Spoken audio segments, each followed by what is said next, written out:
Hey guys, good afternoon and welcome back. So, one of the biggest questions and comments that I hear regarding peppers is, hey, can we overwinter our peppers?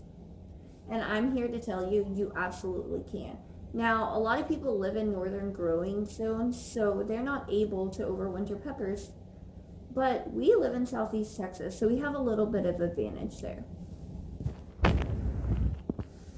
I remember once I was on, I believe, Baker Creek website, and I was reading some of their information, and one of the things showed about how they had a gentleman and he was working on their farm, and he asked them where their pepper trees went, and they were really confused. But it turns out that where he's from, peppers grow year round and they grow very quickly into trees. Well, Texas doesn't have the exact same climate, but it has a lot of similarities in the fact that we also, our peppers grow into trees, or they continually produce a second or third year if you choose to treat them like a perennial, which they are.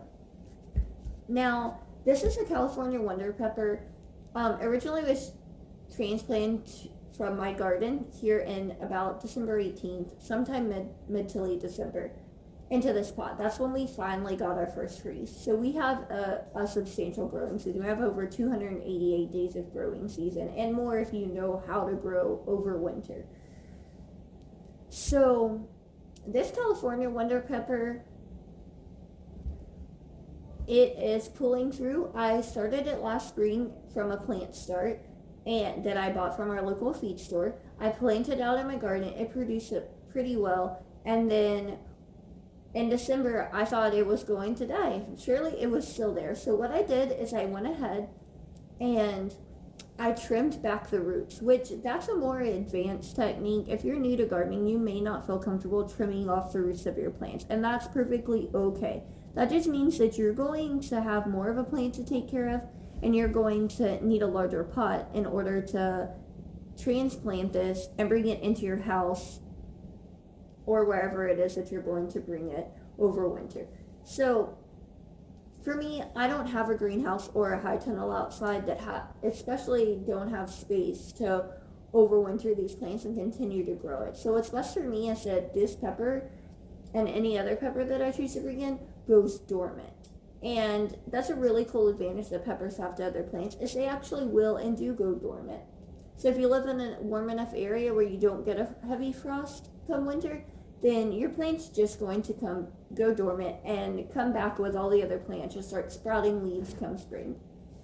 But here we've actually had more frost this winter than I can remember for a while. So what I do is I trim the roots, and that's a personal preference. And then where all these leaves are growing, I go ahead all the way down to where the leaf meets the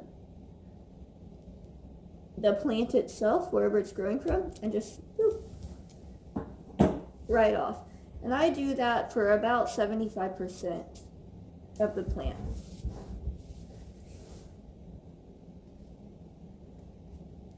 So you can kind of see these are where the original stem was, which is right over here. This was the original stem. All this is new growth from the last couple of weeks. Actually, about two to 3 weeks ago, I decided it was time to take this little pot and put it in this pot, which is just an old plant that I had bought lettuce from a local grocery store. And so I saved it and reused it for this pepper plant. What's really important when you're bringing peppers inside is that you not just trim them all back, but you put it in a room where it's going to get indirect sunlight, so it's not completely void of sunlight, but really where it doesn't get above maybe 72 degrees, because realistically, anything hotter than that, whether it's heat from your winter heater, any kind of source, or too much direct sunlight, is going to trigger this plant and say, hey, it's spring, it's time to start growing again. And it's just really confusing for the plant, and if that happens, it may not last over the winter. But for me, what I do is I stop pretty much watering almost all winter. It's probably been watered once or twice this winter. You can see the soil's actually pretty dry in here. And that's because I allow my peppers to go completely dormant. They're getting some sun in the hottest parts of the day on the hottest days of the winter.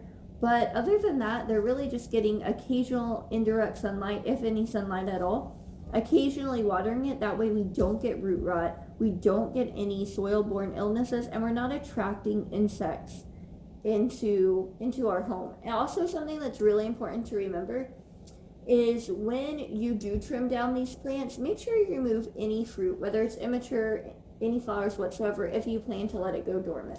Because all those, that's just something to attract anything that can cause illness or lay eggs in your soil and reintroduce that into your garden in spring, which is a really terrible precedent to start off your spring like that.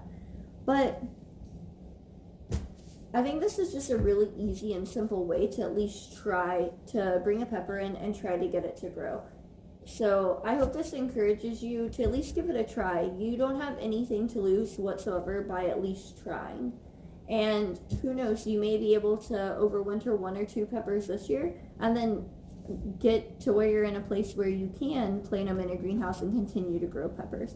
One thing I will say that's really cool before I let you go is that when you grow peppers inside, they're actually a lot of the time wind pollinated. So what that means is that if you have your pepper inside, even if you don't see pollinators, when you walk by your pepper, it's going to drop from any flowers that are up high on your pepper down to flowers below. So as long as you have your pepper in a place where it gets a pretty large amount of sunlight, or you can supplement its growth with light, and you're walking past it, it's going to continue for those that pollen to fall down and pollinate and produce peppers inside, which is actually really cool. So if you choose to continue to let it grow and not go dormant in the winter inside the house, just make sure that you're continuing to feed it, because your pepper will get hungry, especially not having anywhere where it can draw up water and nutrients from your garden readily. So just make sure you do that. But other than that, you should have great success. So this is just really cool. I hope it gives you the courage to maybe grab a pepper or two and try an experiment of your own.